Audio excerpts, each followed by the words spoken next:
Hello and welcome back to Sorare. Today I'm going to be counting down from 10 to 1 of the top 10 K-League players. This is of course the South Korean League that has just kicked off, so make sure you stick around. If you like this video, smash the like button and subscribe to the channel. If you've not signed up to Sorare yet, sign up using the link below. You will get a free limited card and also be able to draft some teams as well to start entering the free-to-play leagues. Okay guys, let's get stuck into today's content then. So as I say, today I'm going to be counting down from 10 to 1 of the top 5 South Korean K-League players. I'm going to be covering all the positions and I'll be starting with number 10, finishing off with the top player in the South Korean K-League, in my opinion, based on form and consistency. Always remember though, none of this content is financial advice and always do your own research. So guys, let's kick this off then. So starting at number 10, first player I've gone for at number 10 is Zeka of Pohang Steelers. He's only 25, he's recently signed for Pohang Steelers from Daegu last season and is also a forward as well for Pohang Steelers. In the last year he scored 14 goals and 9 assists, that was for his time at Daegu. And in his first game for Pohang Steelers, he actually scored an assist against his old team and got a score of 70. Now this guy is capable of getting the assists and goals. He's probably going to need them to get a decent score because his AA game is pretty much non-existent. I think he's going to be chipping in with plenty of goals and assists, playing for Pohang Steelers, who are probably a slightly better team than Daegu.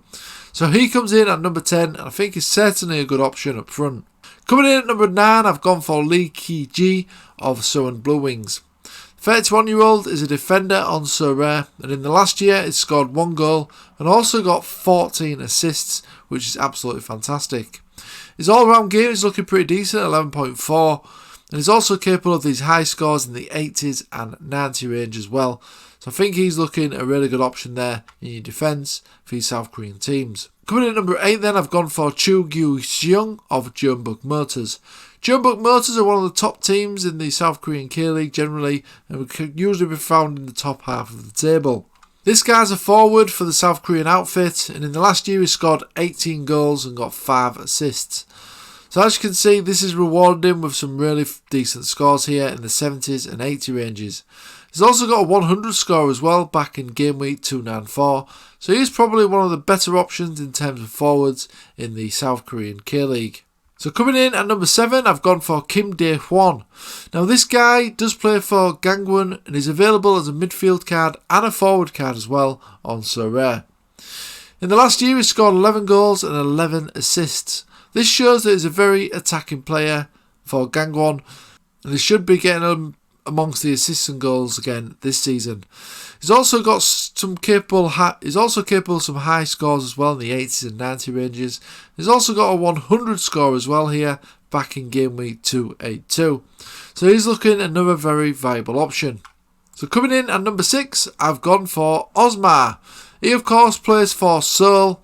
Back from injury now, he was injured last season, but he is back now for Seoul, and I think he's going to be getting some really decent scores as we've seen in the past. He's a midfielder on Sorare, and in the last year he scored 1 goal, but this was due mainly to injury. But it's not really the goals and assists that we're looking for here. This guy is an AA monster, and he is capable of getting some really good AA scores.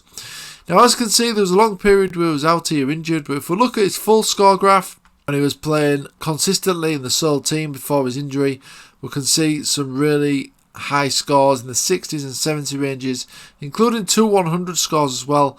And as I say, his AA score is really impressive at an average of 21.7 over all these matches here. So he's certainly a good option in midfield for your K-League sides. So coming in at number 4 then, I've gone for Ju Min Kyu of Ulsan Hyundai.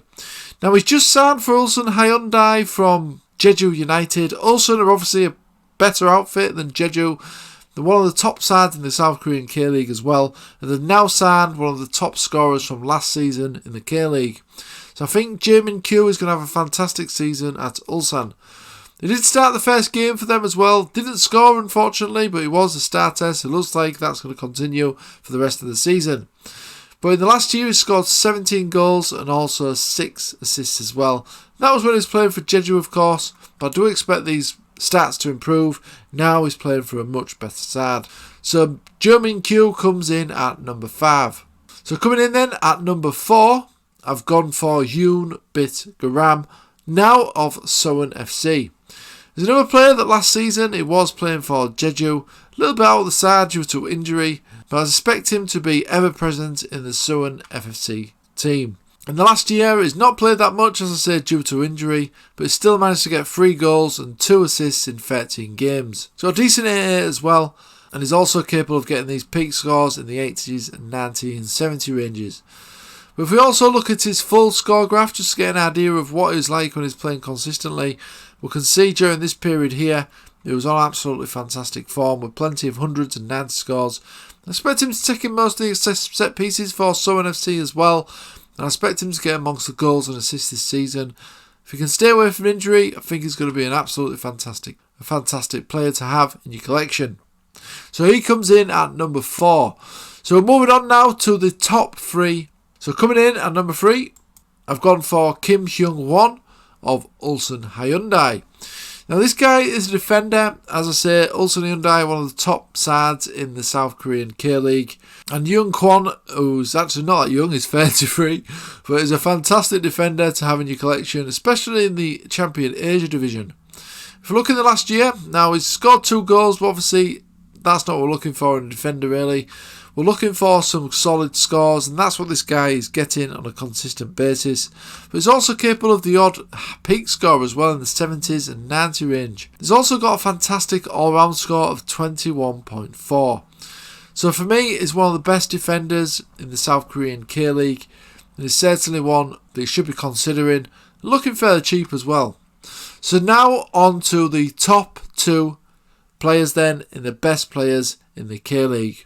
So coming in at number 2, I've gone for Shin Jin-ho, now of Ichin United. He's obviously transferred to them from Pohang Steelers last season. I'm sure this guy is well known to a lot of players who play Sorare. He's an absolutely fantastic player for the scoring matrix, and he should be taking all the set pieces at Ichin United as well, just like he was at Pohang Steelers. So in the last year, he's actually scored 4 goals and got 11 assists for his old club, Pohang Steelers. And we can see his scores are all in the higher echelons of scores, with 2 100 scores here as well, some 60s and 70s. Not many scores in the lower regions either, apart from his debut for Ichin. Unfortunately, there was an error that led to a goal in his first game, but I'm sure he's going to have a fantastic season for Ichin United this season, and I expect big scores from him at his new team. So then, who's beaten Shin Jin-ho at number 1 for the top 10 South Korean K-League players? So number 1, I've gone for Sasina of Daegu.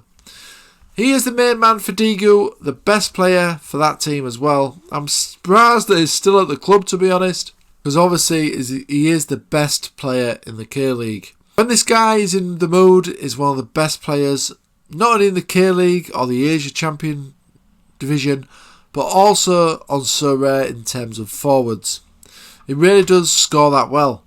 And I expect another fantastic season for Sasina this season if he is in the mood and getting those first team minutes and not having the occasional break that he does seem to have. So let's have a look. In the last year then, he's scored 14 goals and also got 6 assists.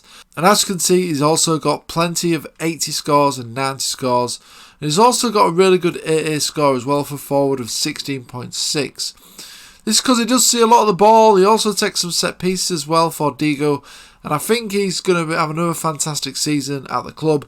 Last season wasn't the best season for Daegu either. They did finish near the bottom, just avoided relegation. So if they can improve on their form, then Sasina is going to be one of those players that's going to improve on the scores that we can see here.